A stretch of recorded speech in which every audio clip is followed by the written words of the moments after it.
pastoor, vergewe my, ek is nie daar nie. Dat ek so bly is om julle hier te sien. So dankie dat julle hier is. Het is lekker om julle hier te sien. En het is altyd lekker om saam te wees. Het is lekker in die huis van die Here. Amen. Ek hoop jou hart is ook gevul met opgewondenheid. Want Jesus leef. O, Here. Dis so wonderlik. Nou, soos Ronel vanmôre gesê het, het is Desember maand en daar is al reeds mense weg met vakansie en daar is ouens wat al reeds in vakansie by is en hulle lê net. Of hulle iewers heen gaan of nie, hulle maak dit 'n vakansie. Jy wat moet werk, moenie sleg voel, daar is baie ander wat ook moet werk.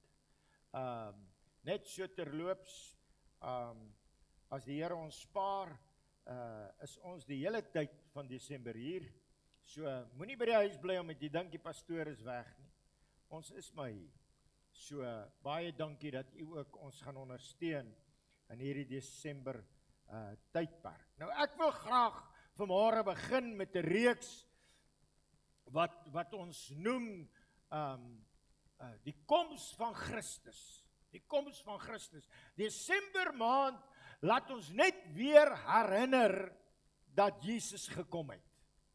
En vir u wat dalk anders is of vreemd is of wat ook al is, om liggies en boom te sien, is nie waaroor dit gaan nie.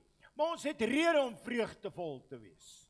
Ons het rede om vanmôre opgewonde en bly te wees.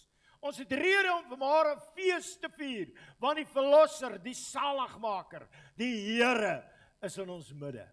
Amen. So ons gaan in Desember maand praat oor die koms van Christus en dis ons maand se tema, die reeks wat ons gaan doen. En vanmôre gaan ons spesifiek praat oor die profesie van sy koms. En u gaan sien in die volgende paar weke, word daar blaadjies gemaak? U het daar notas, as u dit nie het nie, die sosiale media is daar, jy kan dit weer kyk. Het is nie omdat ek indrukwekkend preek nie, maar ek dink dit is belangrik dat ons Desember maand in besonder weer sal stil word en erken waaroor alles gaan. Ons is baie bevoorreg in Suid-Afrika dat dit somer is en dat dit vakansietyd is. Maar baie keer dan is ons so besig met onsself en so besig met ons familie dat ons vergeet waaroor dit regtig gaan. Amen. Kerstyd kan nie gaan oor enigiets anders behalwe die Verlosser, die Saligmaker, wie se naam bo elke ander naam is, Jesus Christus, die Here. Nou ek gaan vanmôre praat oor die profesie van sy koms en ek moet spesifiek hê, moet mooi daarop let. Die God wat ek en jy dien is 'n God van beloftes. Die God wat ek en jy dien is 'n God van beloftes. Sê bietjie vir jouself, God het vir my beloftes. Kom aan, oortuig bietjie jouself dat God, die God wat jou raak sien, hou beloftes vir jou. Amen. En kan ek vanmôre ook dit vir u sê, dat God is nie net 'n God wat beloftes maak nie, maar hy is 'n God wat sy beloftes hou. Hy hou sy beloftes. As die Here vir jou 'n woord gegee het, man, partykeer moet jy deur woestyn gaan om dit te kry, maar gaan jy dit kry. Amen. So, ek wil jou aanmoedig. God hou sy woord. Hy kan nooit dit wat hy sê wegvat nie. Want God se karakter is gekoppel aan sy woord. Amen. So, kom ek lees net gou vir u in Jesaja 7 vers 14. Hoor gou wat sê Jesaja 7 vers 14. Hy sê, maar die Here self sal vir julle 'n teken gee. Nou as jy die boek Jesaja gaan lees, veral daar van hoofstuk 7 af tot daar van tot by Jesaja 9, dan is dit een groot profesie van die koms van die Messias. Nou, ons is nie bang, party mense sê, ek moet nou nie so praat oor die Messias nie, want dit klink so Joods, maar Jesus is die Messias. Hy is die verlosser, hy is die saligmaker, hy is die redder, en hy sit aan die regterhand van die Vader, en hy heers, en binnekort gaan hy terugkom, om sy kerk te kom haal. Prys die Here, halleluja! Ons is bang om dit te sê. Ons is al so ingerig hier op aarde, asof ons vir ewig hier gaan bly. Maar ons is nie vir ewig hier nie. As jy dink jy is vir ewig hier, kyk net, wanneer laas het jy in die spieël gekyk en gesien, daar's 'n paar rimpels by, of daar's 'n paar pyne by. Party van julle het vanmôre gesukkel om uit die bed uit te kom, nie omdat jy so groot is nie, maar omdat daar een of ander pyn is, en die pyn herinner jou aan jou tydelikheid. Ons is net tydelik hier. Ons paspoorte wys na die hemel. Wys na die hemel. Nou, kom ons begin by die begin. Die Kersverhaal begin by God se belofte. Die Kersverhaal begin by God se belofte. Weet jy wat? Dat die storie van die geboorte van Christus, en ek wil hê jy moet my mooi hoor, want anders gaan jy dit mis. Die storie van Jesus Christus se geboorte begin nie in Bethlehem nie. Die storie van Jesus Christus se geboorte begin nie in Bethlehem nie. Dit begin in die tuin van Eden in Genesis 3. Na die sonde, toe maak God reeds 'n profetiese woord oop. Die Messias gaan kom. En Jesus Christus is die vervulling van daai profesie. Die geboorte van Jesus is eintlik die hoogtepunt van alle profesieë deur die eeue heen, alle verwagtinge, alle goddelike voorbereiding, is eintlik 'n heenwyse dat die Messias moet kom. Die Kersboodskap, die koms van Christus, verklaar eintlik daai profesieë wat in Genesis 3 begin het. God het sy woord gehou. Dis 'n goeie plek. Weet jy wat? God het beloftes gemaak, hy het profesieë gegee. En as God iets sê, as daar 'n profesie uitkom, dan moet jy staan op die woord. Want God hou sy woord. En God hou nie net sy woord in sekere omstandighede, hy hou altyd sy woord.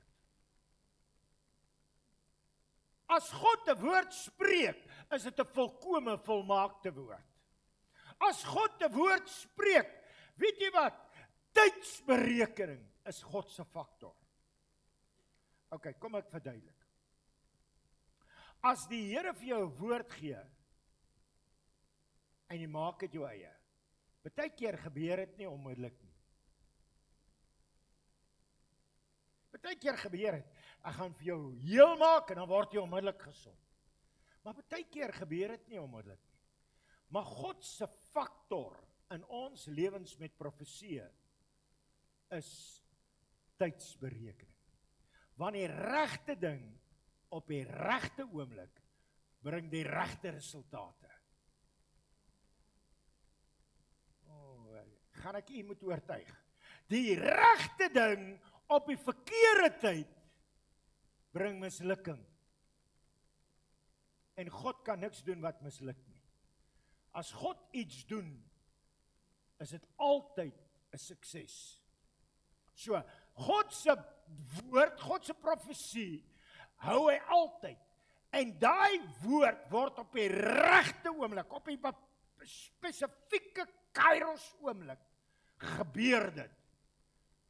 Nou Kairos beteken 'n spesifieke goddelike moment wat gebeur het. Ek kan onthou jare terug was daar 'n man en 'n vrou wat 'n gebreklike kind gehad het. Dis meer as seker 40 jaar gelede. En hierdie man en vrou, vandat daai kind gebore is, het hulle geweier om te aanvaar dat dit God se plan is. En hulle het gebid en hulle het gevas en hulle het alles probeer. En hulle as hulle hoor van dienste wat plaasvind waar daar vir siekes gebid het, het hulle moeite gedoen om soontoe te ry. En een keer toe hou Nikkie van 'n Westhuizen, wie van u kan nog Nikkie van 'n Westhuizen onthou? Hy het so reg deur Suid-Afrika beweeg met 'n groot tent. Die Here het hom dinamies gebruik. Ere aan God vir sulke instrumente. En die spesifieke aand het die gees van die Here gewerk en alles is deur. Pastoor het klaar gepreek, hy het klaar vir siekes gebid. Alles is verby en hulle moet tog net afsluit met 2 goed. Die laaste ding is die offerande en dan die laaste is die gebed. Alles is verby. En hierdie man en vrou sit daar agter en sê, Here, dit kan nie wees. Dit kan nie wees dat ons al soveel moeite gedoen het. Ons voel soos daai vrou wat aan bloedvloeiing gely het. Ons het alles gedoen, alles spandeer en nog steeds is dit nie opgelos nie. En hulle hoor die Here sê vir hulle, vat daai geld in jou beursie en sit dit nou in die offerande sakkie. En hulle dink, wat is hulle geld wat hulle eintlik hou om met die trein huis toe te gaan. Hulle kan nie nou hierdie geld gebruik om in die offerande sakkie te sit nie, want dan het hulle nie 'n kaartjie terug huis toe nie.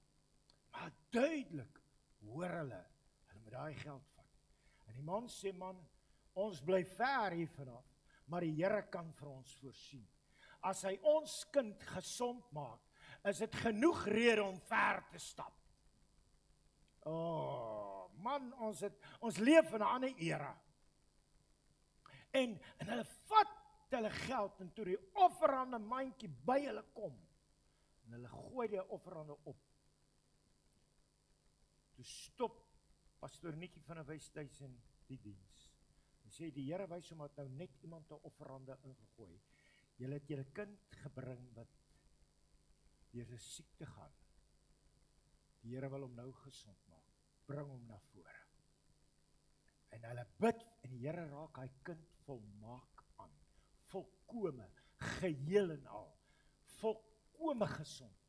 En toe hulle klaar is, toe sê pastoor Nikkie van 'n Westhuizen en die Here wys vir hom, hulle het nie geld om huis toe te gaan nie. Ons gaan nou 'n offerande opneem.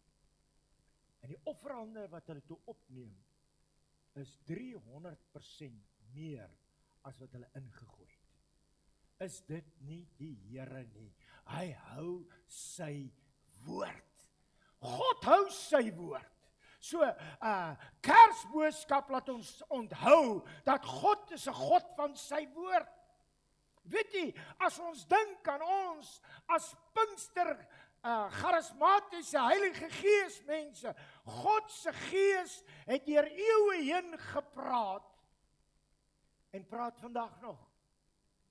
Die Here kan vandag nog praat.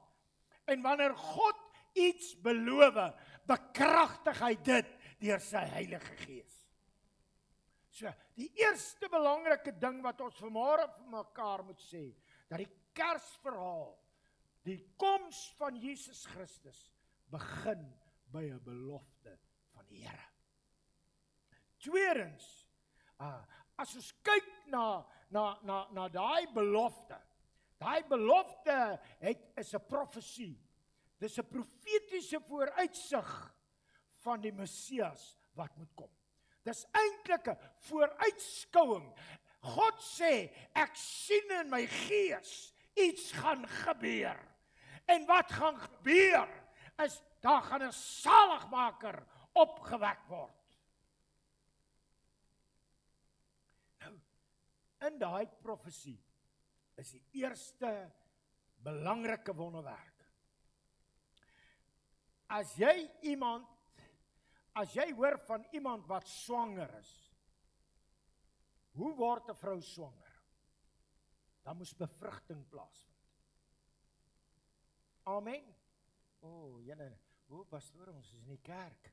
Nee man, nee. God het ons gemaak. Hoe kan 'n vrou swanger raak? Dan moet bevrugting plaasvind. En hoe kan 'n bevrugting plaasvind as daar geen saad was nie? Hallo? Party ouens se oë is nou toe.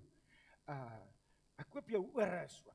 Luister, en God gee profesie dat 'n maagd gaan swanger raak. Dis nie moontlik nie. Dis onmoontlik.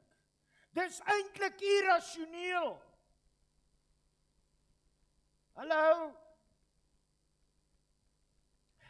En dis wat die wonderwerk maak. In Jesaja 7 vers 14 sê, kyk, die jongvrou sal swanger word en 'n seun baar. Nou die woordjie jongvrou wat in daardie is eintlik maar 'n meisie.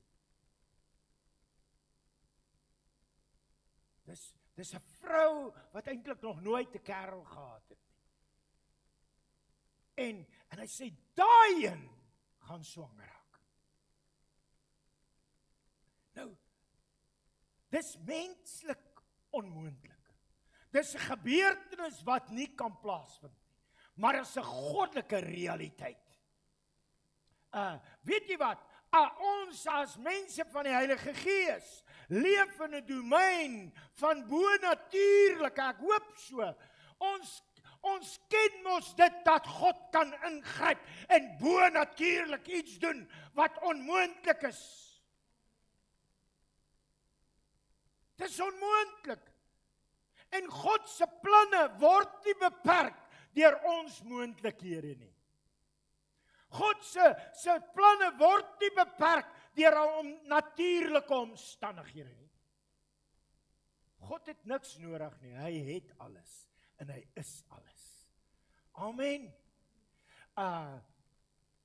Niks kan God beperk nie. Niks. Daar's niks wat, weet jy wat, as jy dink iets kan God beperk, dan kyk hy net daarna en hy spreek 'n woord. En die onmoontlike word moontlik. Hallo?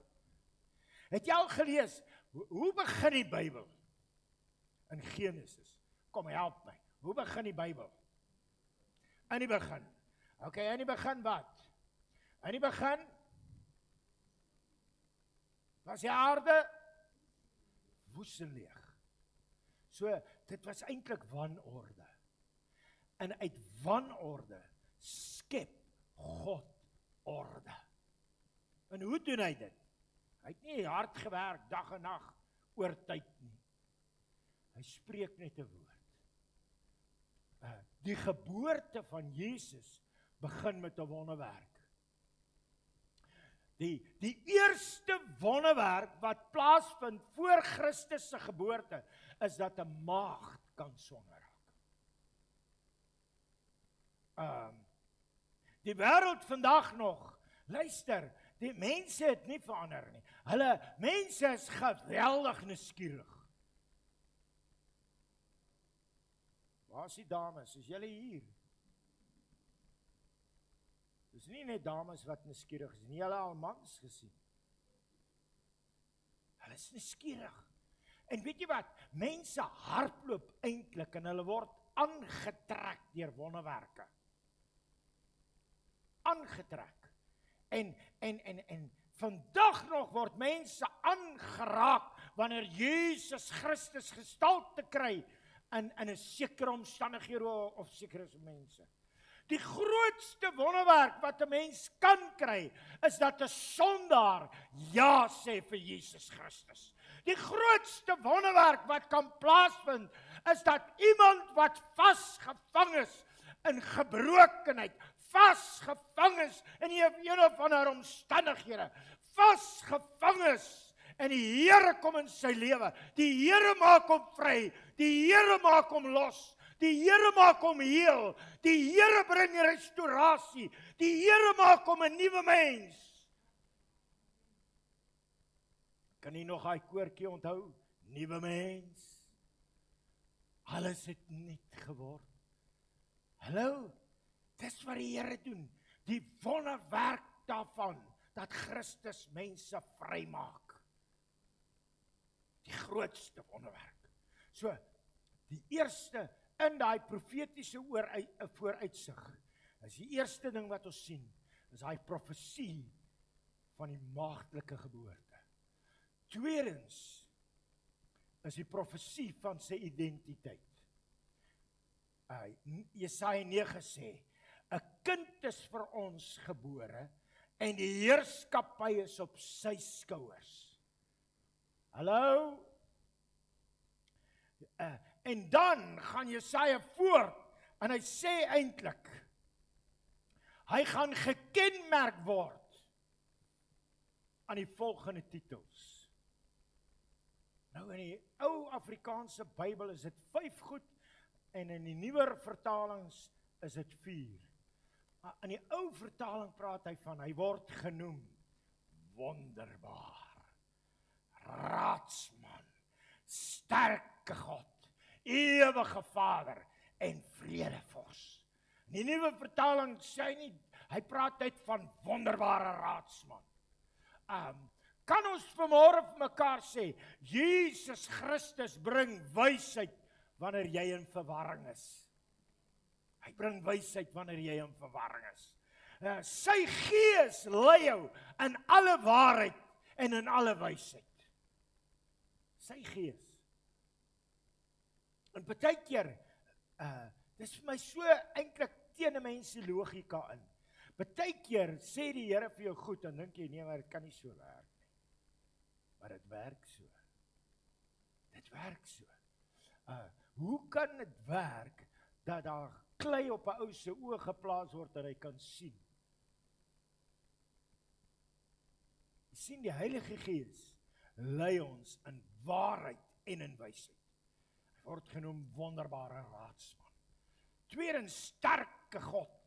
As ons dink aan Jesus Christus, dan onthou, Jesus is sterke God. Hoekom? Nie van dat hy was nog altyd sterke God.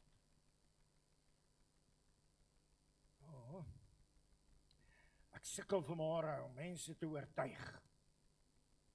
Jesus was nog altyd daar. In die begin. Wie die aarde geskep. Hallo. En was die Heilige Gees toe daar? Ja, die Heilige Gees was nog altyd daar.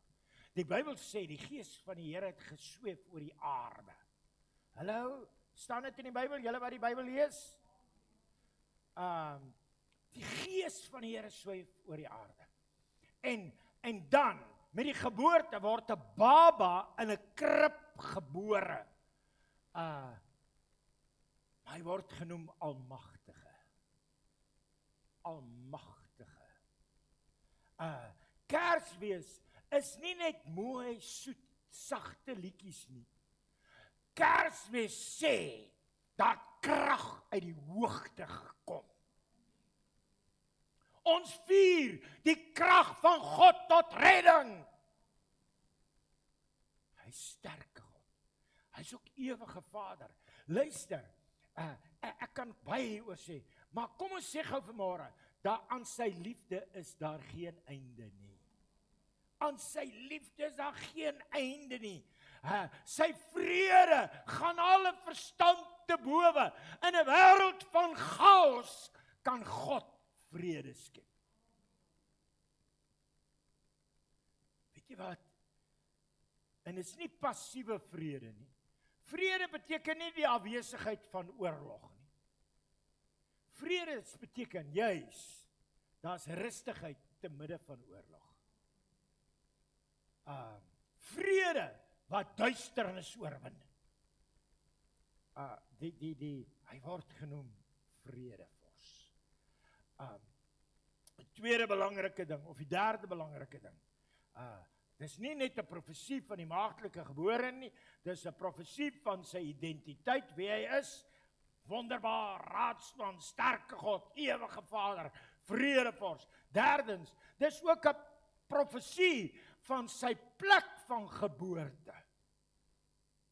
En hoorie, al die skrif wat ons uithaal is Ou Testamenties. In Micha 5 vers 2 sê hy, uit jou Bethlehem Efrata sal vir my een uitgaan wat heerser in Israel sal wees. Nou ek kan 'n klomp goed sê, maar kan ek gou hierdie sê? God kies baie keer die kleinste, die onbenulligste, die onwaarskynlikste om vir hom iets te beteken. Want almal moet weet, dis nie 'n mens nie, dis die Here. Dis die Here.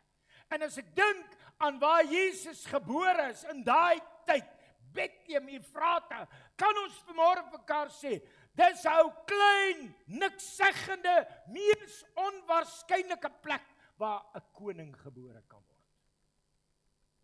Weet jy wat? Bethlehem was onbeduidend, maar God maak dit 'n sentrum van die heelal se draaipunt. Die hele wêreld het gedraai met die geboorte van Christus. Ek kom nou die dag by 'n winkel en twee jong mense gesels. En ek hoor hoe hierdie ouetjie en meisie gesels. En hy sê, hoekom vier ons altyd Kerstyd in Desember? En hoe lank gaan dit nou al so aan? Ek dink by myself, het jy nog nooit Bybel gelees nie? Het jy nog geen nuus gekry nie? En in die volgende oomblik vra hy die vraag vir die meisie, en hoekom is ons tyd waarin ons leef, 2025, waar het alles begin? Ek praat nie van Rusland waar dit gebeur, hier in Rustenburg. 'n Paar dae terug. Weet jy wat? God kies 'n plek. Hy kies 'n area wat eintlik totaal niks seggend is, sodat sy heerlikheid geopenbaar kan word. God, weet jy wat my verstand te bowe gaan, God kies nie bekwame, hoogdrawende, mense met geweldige geleerdheid en goeie opvoeding en wat ook al, dan as sy disippels kyk en sê nie, hy het 'n fout gemaak. Ek lees in hierdie week weer, ek is besig om te lees in Handelinge op die oomblik, ek lees daar in Handelinge 9, en ek kyk vir Petrus. Nou wie was Petrus? Petrus was 'n vissersman. Nou ek weet nie of jy al 'n visserman geken het nie, maar hulle is nie bekend dat hulle hoë intellek is nie. Hulle ken wel hulle omstandighede, hulle ken die weer, hulle ken die begrip van visvang, maar 'n ware visserman soos in die tyd van Jesus was nou nie eintlik 'n vooraanstaande ou. Hallo, is julle hier? Kyk, vandag is dit nou 'n bietjie anders, maar daai tyd toe was vissermanne eenvoudige mense. En God kies gewone mense uit gewone plekke om ongewone, bo-natuurlike dinge te doen. Weet jy wat ek net weer hierdie week ontdek het, my herkoms, my opvoeding, my agtergrond, die huis waaruit hy kom, maak niks saak nie, as die Here besluit het om jou te kies, en as die Here besluit het om jou te seën, kan niks en niemand dit keer nie. Amen. Dank die Here. Was dit nie vir dit, weet ek nie waar was ek nie. God word nie beperk deur jou omstandighede nie. Hy word selfs nie beperk deur jou intellek nie. As jy net kan snap. Weet jy wat? God het 'n plan met jou lewe. Hy het 'n plan met jou lewe. En hy het 'n plan. Ag, pastoor, kan daar iets goeds uit Rustenburg uitkom? Ja, dank die Here. Dank die Here. Die derde belangrike ding wat ek vanmôre vir u wil sê. Jesus Christus is die vervulling van elke profesie. 2 Korintiërs 1 vers 20 sê, al die beloftes van God is nie net ja en amen nie. Hoor mooi, want dis waar ons ophou. Ons sê altyd, elke belofte in die woord is ja en amen. Maar dis nie waar hy op nie, hy het 'n voorwaarde. Kom aan, elke belofte, al die beloftes van God is ja en amen in Christus. Dis nie dat elke belofte in die woord is, maar dis nou maar so gesê en so gedaan en ons moet maar wag en kyk. Nee, elke belofte in Christus Jesus is ja en amen. Die geboorte van Christus kan nooit 'n losstaande wonderwerk wees nie. Dis 'n bevestiging dat God se woord is die waarheid. God se woord bly die waarheid. Hy hou by sy woord en vanweë sy woord het ons ook 'n nalatenskap. Sy woord is onbreekbaar. Miskien moet ek net so vir interessantheid. As jy kyk na die Ou Testament. Die Ou Testament het meer as 300 profesieë van die koms van Jesus Christus. Meer as 300 profesieë. En dit word vervul in een persoon, Jesus Christus. Dit beteken, as God sy woord oor Christus vervul het, dan het hy sy woord ook oor jou vervul. Want Jesus het die prys kom betaal vir almal van ons. En daarom hoef ons nie tevrede te wees nie. Ons hoef nie tevrede te wees. Ag, ek is nou maar eenmal so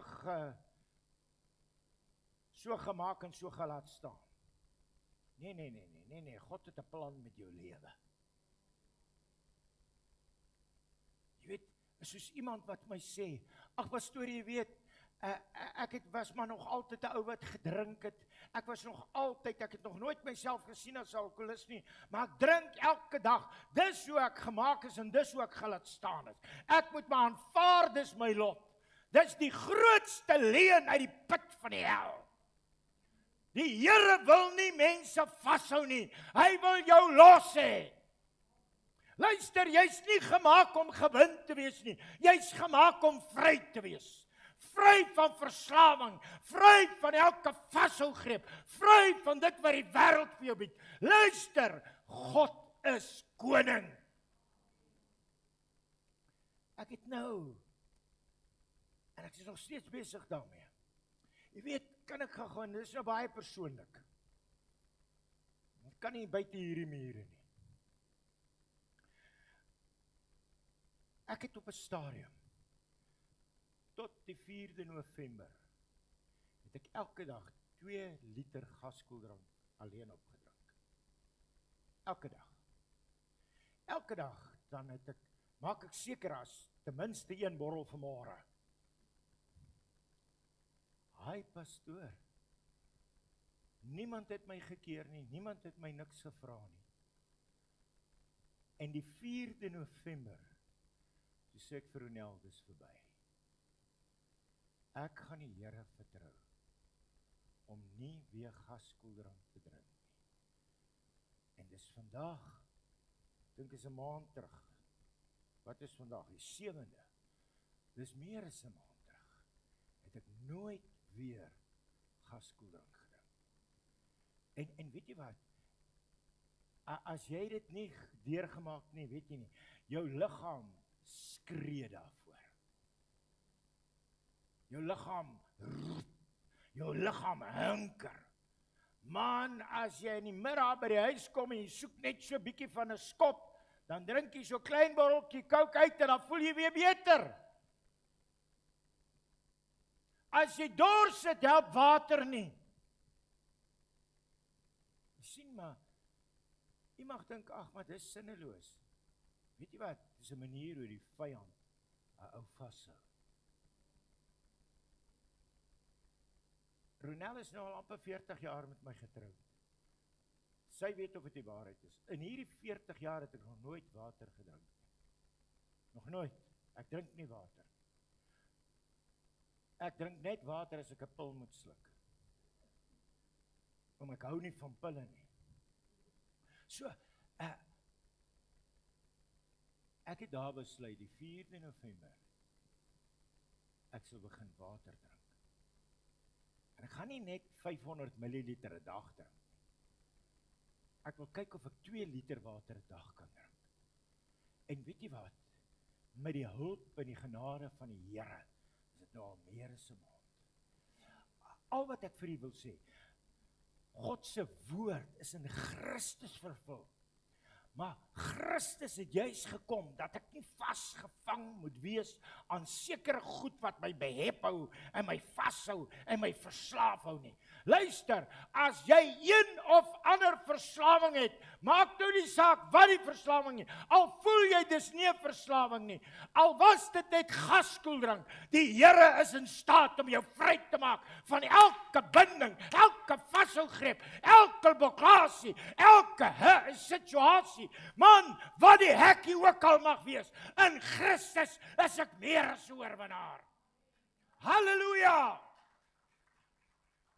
So, moenie vir my sê, ag pastoor, jy verstaan nie, ek het met drank groot geword, ek ook.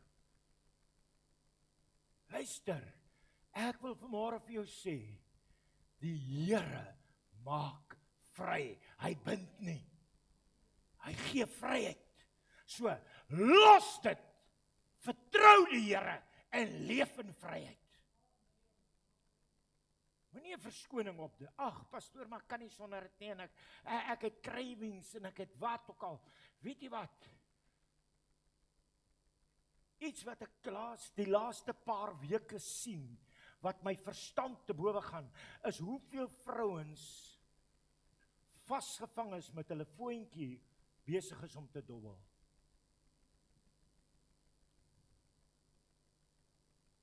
Luister, is 'n verslawing. Is ek nou tereguit? Dis verslawend. As jy jouself kan kry, sit jy weer stil, doodstil, en jy kyk al die nommertjies. Weet jy wat? My vrou is vanmôre vir my 'n getuienis. Ons het nog nooit in ons huis, eers al kon ons dit doen, gedobbel. Nie op 'n kaartjie nie op 'n masjien nie. Ons het nog nooit dit nodig gehad nie, want die Here is ons bron. Hy is ons bron. En weet jy wat? Iemand sê nou dan vir my, beteken dit, pastoor, dat jy nie drank in jou huis nie? Ek het nie drank nodig nie. Wat ek nie kan doen as ek nugter is nie, wil ek nie doen as ek dronk is nie. Ek het nie nodig om iets te neem om my te kalmeer nie. Die Here is my vrede. O, Here, help ons. In Christus is al die beloftes van die Here joune. So moenie 'n verskoning maak nie. Ek wil graag afsluit. En weet jy wat? As ek vanmôre reg het met jou praat, is dit nie omdat ek jou nie liefhet nie. Dis juis omdat ek jou liefhet. As my seentjie in die straat speel en ek sien daar kom 'n 25 trok aan, gaan ek hom nie smeek en so wat om uit die pad uit te kom nie. Ek gaan op die top van my stem skree. Ek gaan hardloop vir al wat ek werd is. En ek gaan hom gryp so hard as moontlik. En ek gaan hom ruk uit die pad uit, sodat die trok hom nie tref nie. Partykeer kom God se woord na jou. Jy voel is hard, dis ongenaakbaar. Dis te erg. Luister sommer, die Here jou wil red van jou verderf. Ons leef in 'n tyd waar ons moet besef dat die lig van 'n God wat sy woord hou, is 'n lig wat oor jou wil skyn en jou volkome vry wil maak. Kom ons maak dit van toepassing. Ek en jy vertrou op God se tydsberekening. Ons vertrou op God se tyd. Die Engelse het 'n mooier woord, timing. Timing is the factor. Tydsberekening is die faktor.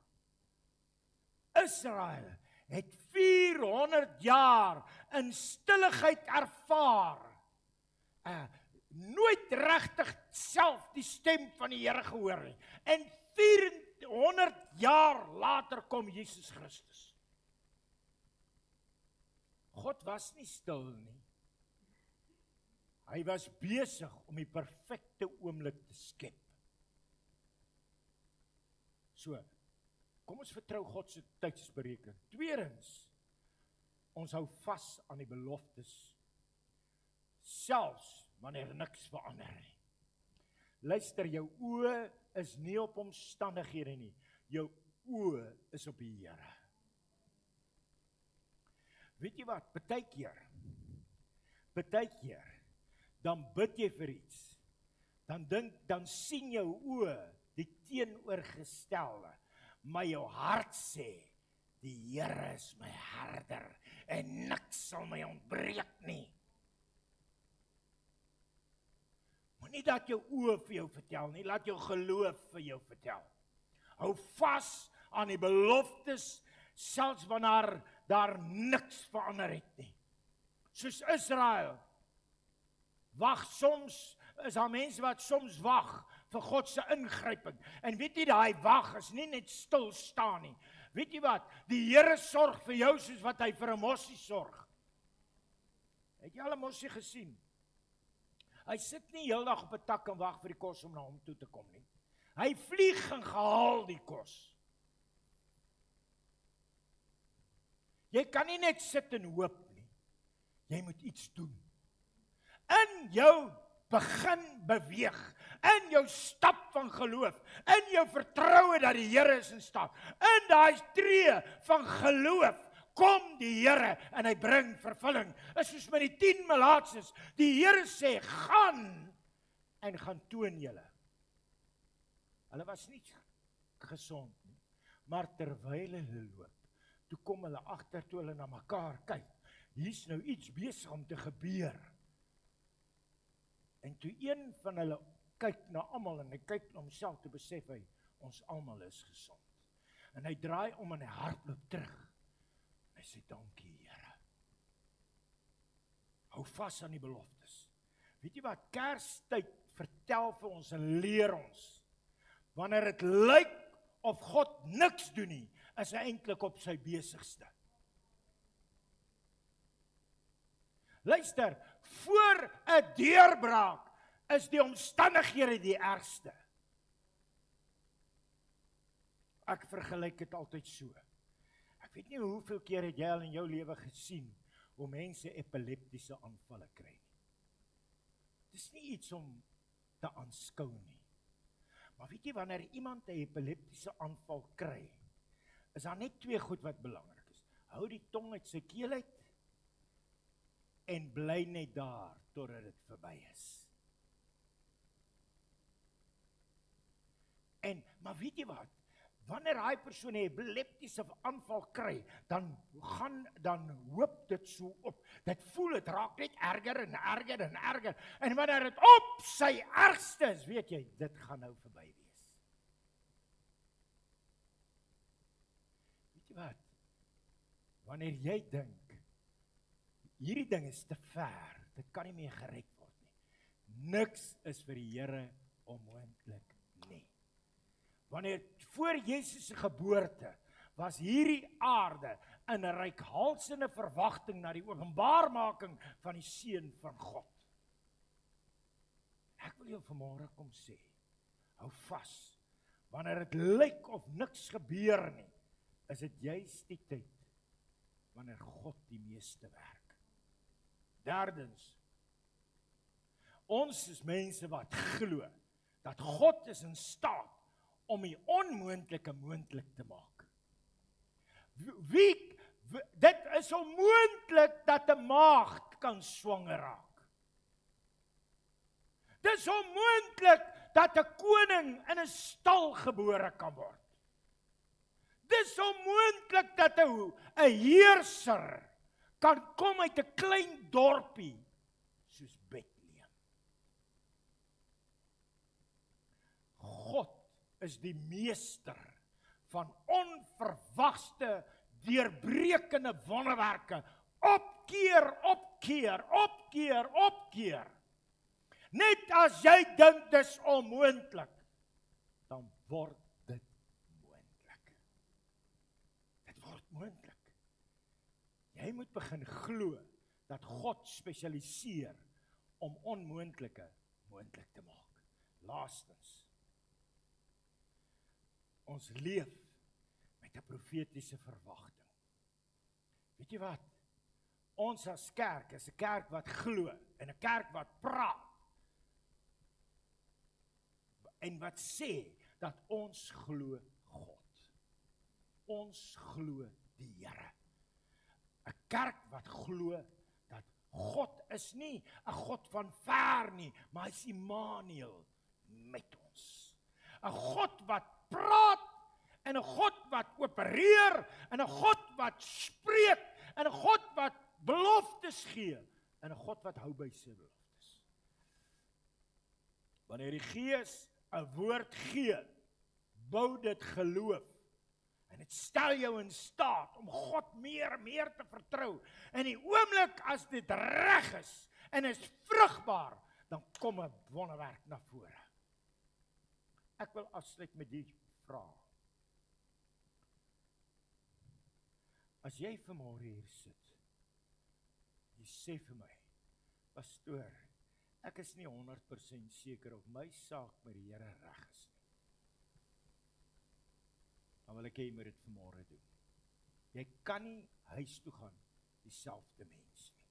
So die eerste belangrik, kom ons sluit ons oë, net om dit makliker te maak. Kom ons sluit ons oë. As jy vanmôre hier sit en sê, pastoor, ek het nog nie my sonde bely en nog nie Jesus Christus aanvaar as my saligmaker nie, wil ek hê, net daar wees met jou hand opsteek en sê, Here, dis vanmôre my kans, ek wil my sonde bely en Jesus Christus die Here van my lewe maak. Kom aan, wie gaan die eerste wees? Steek op jou hand. Steek op jou hand. As jy vanmôre sê, ek wil my sonde bely en Jesus Christus aanvaar as my saligmaker, steek op jou hand. Niemand kyk rond. Daar is hy. Kom aan, vat vrymoedigheid. Net daar wees, steek op jou hand. Is daar nog mense? Steek op jou hand nou. Moenie langer uitstel nie. Steek op jou hand. Baie dankie. Baie dankie. Net daar wees sit, hou jou hand op en sê, Here, vergewe my van my sonde. Here, verlos my van die vasselgrepe van die duiwel. Here, breek die band van die vyand oor my lewe. Maak my u kind in Jesus naam. Amen.